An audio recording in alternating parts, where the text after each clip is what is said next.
Willie D. Live. You know, the number one job of a prosecutor is public safety. What I don't understand is when a person is an imminent danger to society, why give them a bond at all? You know, I don't understand. Like, why even give him a bond at all? Like, this guy is obviously an uncivilized mutt. Okay? Yeah. He's an uncivilized mutt. He went, like you say, he methodically followed a woman for 20 miles. He had time to think about what he was going to do to her, what he wanted to do. He had time to talk himself out of it. And he said, you know what, I'm going to do it anyway. And he goes and he robs this woman. He picks her up and body slams her, paralyzes her. That guy is a danger to society. I don't think that's somebody that he's a danger. If he got kids, he's dangerous to any kid out there, right? I know he's 17 years old, but you know some people start early. But he's a danger. He's a clear danger to society. Why give him a bond at all? And that's actually a piece of legislation we're working on. And actually that just passed out of the Senate yesterday. And there's a bill that we're working on. It's called SJR 44, which stands for Senate Joint Resolution. And it's a constitutional amendment. And all this will do, if it gets passed, will let Texas voters decide whether or not judges should have discretion. And that's the key word.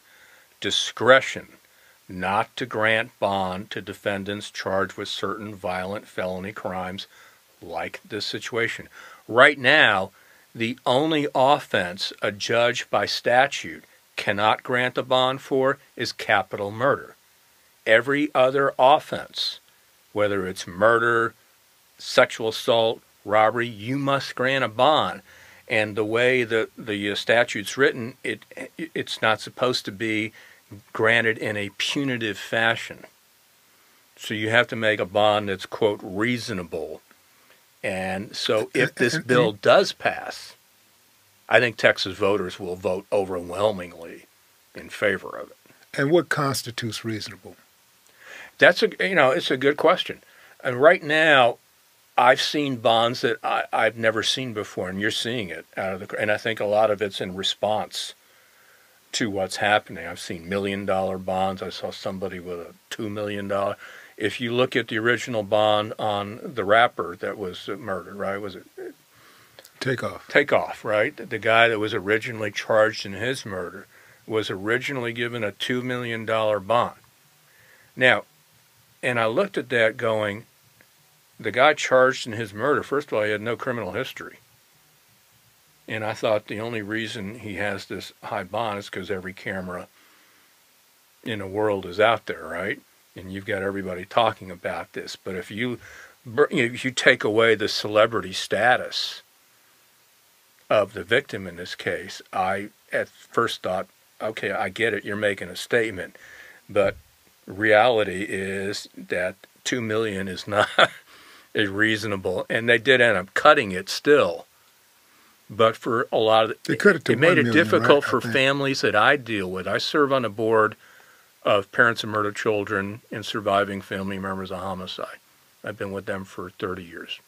We meet actually at Crime Stoppers the second Tuesday of every month. Anybody's welcome to attend. You're more than welcome to come join us.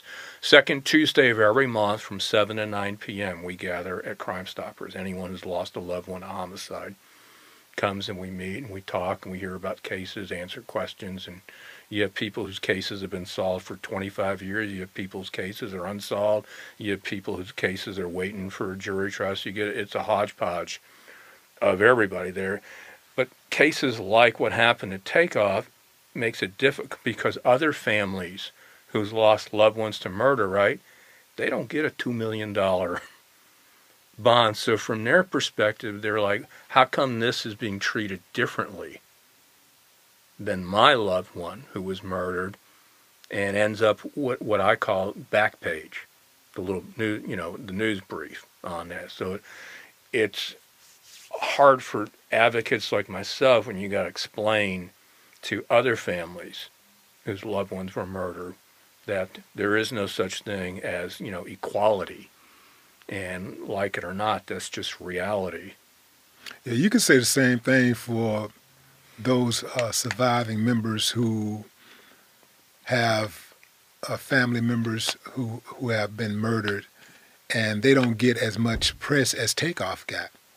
You know, they're not going to be talked about. All of the blogs are talking about Takeoff. That Elected the officials, news public station, officials, everybody. everybody's talking about Takeoff, and that person who has a loved one who is not famous is saying, well, I don't know about this guy, but to me, he was everything, or she was everything.